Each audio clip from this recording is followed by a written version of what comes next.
Bismillah, Assalamualaikum warahmatullahi wabarakatuh. Waalaikumsalam. Waalaikumsalam warahmatullahi wabarakatuh. Sebelumnya terima kasih kepada Bapak Anton yang telah meluangkan waktunya untuk memberikan sedikit memberikan sedikit ilmu pengetahuan tentang penerbitan Erlangga.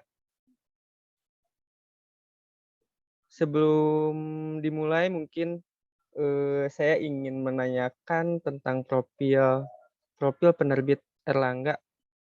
Seperti itu, Pak. Boleh dijelaskan profil penerbitnya terlebih dahulu? Baik, boleh.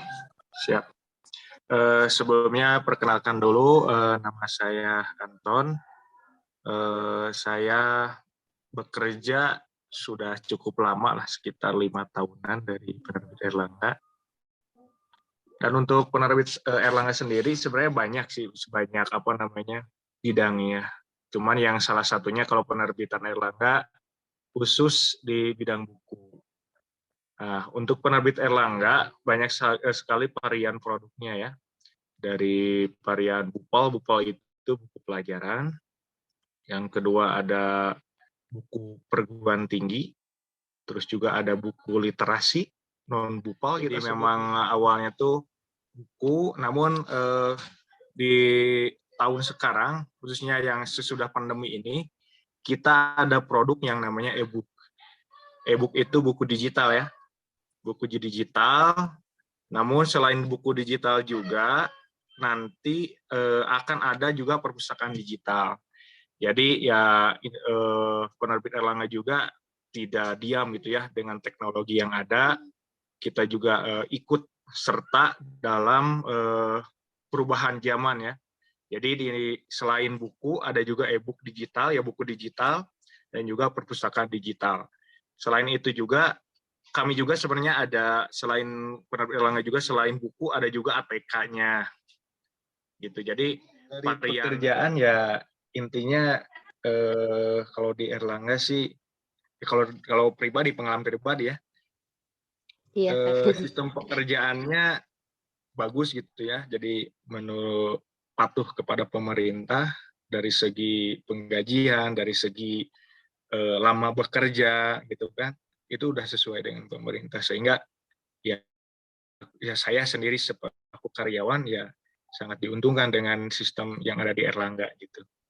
Jadi apapun kebijakan pemerintah, misalkan terkait dengan THR, terkait dengan kebijakan promosi, mutasi dan demosi itu sudah sesuai, atau dengan tunjangan-tunjangan yang ada itu udah sesuai dengan yang diadakan di undang-undang negara gitu. Jadi itu sih yang saya rasakan di Erlangga, itu nyaman itu seperti itu gitu. Jadi tidak ada kerugian ketika kita bekerja dengan waktu yang sudah disesuaikan pun kita tetap digaji gitu. Jadi itu sih, ketepatan menggaji pun itu yang saya rasakan sih. Enak aja gitu kalau di Erlangga. Gitu. Sudah mensejahterakan karyawan mungkin Kang ya. Iya. Mungkin sekian ya pertanyaan dari saya, Kang moderator. Saya kembalikan ke moderator. Terima kasih Akang sudah menjawab pertanyaan saya. Terima kasih untuk pertanyaannya. Mungkin dari teman-teman ada yang ingin bertanya kembali untuk melengkapi data-datanya. Ya. Boleh. Siapa dulu? Mangga. Teh Zahra dulu aja. Oh iya.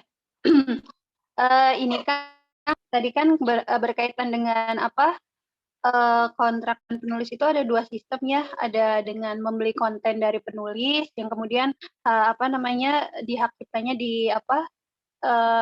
seluruhnya dipegang oleh penerbit Erlangga. Kemudian yang kedua itu kan tadi kalau tidak salah bisa juga dengan sistem bagi hasil atau bagi royalti dengan presentasi gitu ya.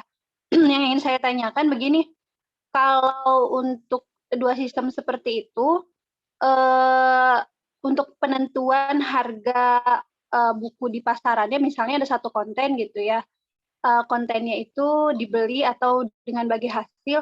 Untuk sistem harga jual di pasar itu disesuaikan dengan kontennya atau dari banyaknya halaman, seperti itu. Mungkin bisa dijawab dulu, nanti ada pertanyaan tambahannya seperti itu. Terima kasih.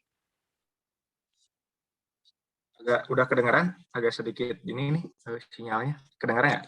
Udah. Gimana? Halo? Poinnya sudah ditangkap belum?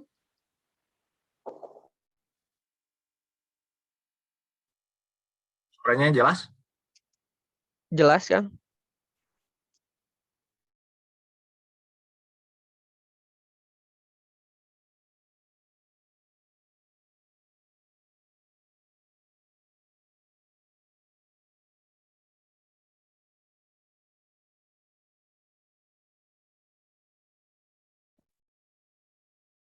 Halo? Suaranya jelas? Jelas? Oh, jelas? Oh ya. Untuk penentuan harga ya, dengan sistem royalti bulan sekali untuk dicairkan. Dan itu pun tidak akan pernah telat dan juga terus diupdate melalui email. Biasanya kayak gitu. Itu sih keunggulan kami. Berarti bisa dibilang juga kalau untuk kesepakatan dengan penulis itu melihat dari jam terbang penulis itu sendiri ya, gitu ya Kang ya? Ya, benar. Karena kan ada juga ya kayak misalnya penulis gitu ya, misalnya membuat sebuah antologi misalnya, antologi puisi cuma beberapa halaman tapi harganya mahal gitu. Berarti bisa dibilang dari jam terbang juga ya? Ya, benar. Gitu. Kemudian ini saya juga ada yang mau ditanyakan lagi, kalau untuk penerbitan sebuah buku itu kan kalau Erlangga, yang saya orang awam gitu ya, yang saya tahu kalau Erlangga itu lebih ke hal-hal yang bersifat pendidikan gitu buku-bukunya gitu. Nah, tapi kalau untuk hal-hal yang khususnya gitu, sebenarnya ranah untuk penerbitan bukunya secara umum semua bidang gitu ya, bukan hanya pendidikan aja, atau memang secara umumnya banyaknya pendidikan gitu? Titik fokusnya kita ke pendidikan sebenarnya. Gitu. Titik fokusnya untuk produk ya. Tapi kan di sisi lain, gimana Gita? Enggak. Iya, enggak apa-apa. Dilanjutin dulu aja. Oh ya. Namun di sisi lain kan kita melihat kebutuhan gitu, kebutuhan dari konsumen gitu. Jadi di samping ada buku pendidikan atau misalkan buku belajar, ada juga buku literasi gitu. Makanya Erlangga punya produk yang namanya itu Esensi. Esensi itu buku umum, buku pendidik, buku-buku referensi atau buku baca. Boleh saya, Kang? Dipersilahkan. Ini mungkin pertanyaannya, kalau misalkan untuk prosedur pengajuan naskahnya itu seperti apa gitu? Kalau misalkan kita mau mengirimkan naskah nih ke penerbit Erlangga, nah prosedur pengajuan naskahnya itu seperti apa? Dan sistematika penerimaan naskah di penerbit Erlangganya juga itu seperti apa gitu?